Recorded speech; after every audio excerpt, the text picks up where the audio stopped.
guys, welcome back to my channel. अनि आज चाहिँ धेरै दिनपछि युनिभर्सिटी खुलेको छ and I'm going to the university right now. अनि उसले चाहिँ मलाई बस स्टेसनसम्म पुर्याउन जाँदैछ अनि अहिले चाहिँ पानी परिरहेछ त्यही भएर छाता लिनु गएको. So त्यही हो युनिभर्सिटी जाँदै म भ्लग गर्छु. So अब चाहिँ हामी बस स्टेसनमा छौँ बस पर्खिँदै अनि त्यसपछि पानी परेको हेर्दै क्या हुआ मलाई चाहिँ यो के भन्छ रे भ्लग बनाएपछि के गर्नु हुन्छ कि अनि यो चाहिँ एक नम्बरको छ भनेको है भ्लगमा लिएर आउँदाखेरि पनि उता उता जान्छ अनि लिएर आएन भने पनि तिमीले त मलाई तिम्रो भ्लगमा देखाउँदै देखाएन के भन्नु र.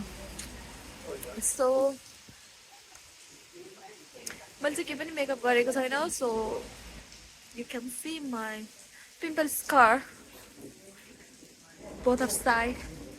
Yeah, त्यही गाजल मात्रै लगाएको हो अनि त्यसपछि लिपस्टिक द्याट्स अल अरू त केही पनि लगाएको छैन. एन्ड आजभोलि मलाई त्यो के भन्छ मेकअप गर्नु पनि मन लाग्दैन कि यति धेरै अल्छी लाग्छ. सो धेरै दिनपछि चाहिँ म एकदम धेरै एक्टिभ भइरहेको छु. मेरो पहिलाको पुरानो भ्लग पनि मैले एडिट गरेर हालेको छैन. त्यो अस्ति बिरामी भयो अनि कम्प्लिटली 4 डेजसम्म चाहिँ म बेड रेस्ट भयो अनि त्यही भएर चाहिँ अनि मैले हाल्नु पाएको छैन. अब चाहिँ म छिट्टै नै एडिट गरेर हाल्छु. पाउनलाई क्यों त्यही हो. अब चाहिँ हामी पाउनलाई जानु लाग्यो. थाहा छैन के किन्दै होला हेर्ने. 10 मिनट है भाई बस आ जाएगा तो. हाँ तो नहीं जाते चलो. मैं जाता हूँ तुम जाओ. Shut up. यो एकले छाता ओढ्छ मलाई चाहिँ ओढाइदिँदैन एक नम्बरको.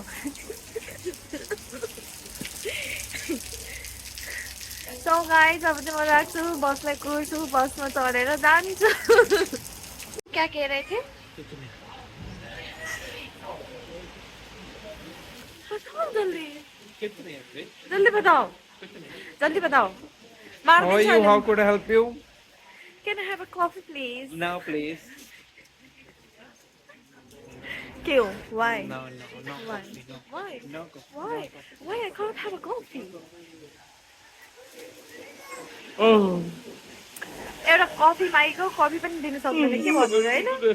सो गाइस यहाँ पनि पानी परिरहेको रहेछ. And the most important thing is म चाहिँ बसमा मस्तले निदाइछु क्या. अनि त्यसपछि एउटा मान्छे आएर अनि मलाई उठाएको बस स्टेसन आयो भनेर एन्ड देन म उठेको. अब म युनिभर्सिटी जाँदै ओह धुवा आयो. कस्तो मजा लाग्छ मलाई बच्चामा सानो हुँदाखेरि चाहिँ मैले चुरट खाएँ भन्दै गर्थ्यो त्यस्तै. वाह मलाई चाहिँ मनपर्छ. इट मिन्स चिसो धेरै बढ्यो.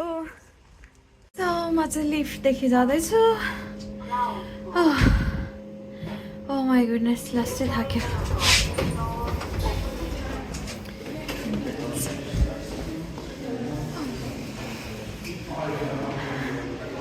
सो म चाहिँ युनिभर्सिटी पुगेँ एन्ड देन अब चाहिँ क्लासमा जान्छु लेक्चर सुन्न.